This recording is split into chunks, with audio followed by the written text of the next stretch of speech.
মাছগুলো ভেজে নিলাম।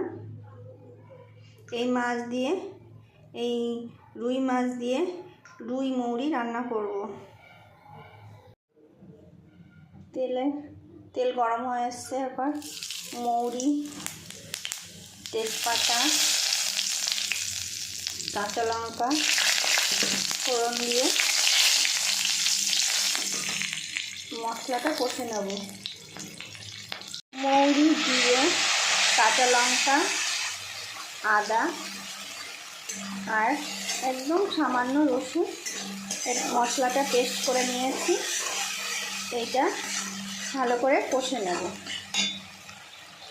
পরিমাণ মতো নুন আর হলুদ দিয়ে ভালো করে কষে নিচ্ছি।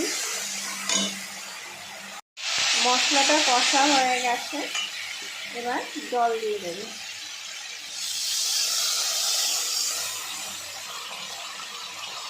মাছগুলো সব দিয়ে দেব।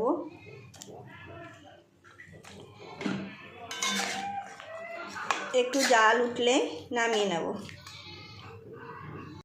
হয়ে গেছে, এবার মাছটা নামিয়ে নেব। এই মৌরি বাটা দিয়ে মাছ দারুণ লাগে। তোমাদের যদি ভালো লাগে তাহলে লাইক করো, কমেন্টে জানিও কেমন হয়েছে, আর শেয়ার করে দিও। একদম কোনো মশলা নেই, পাতলা মাছের ঝোল মৌরি বাটা দিয়ে।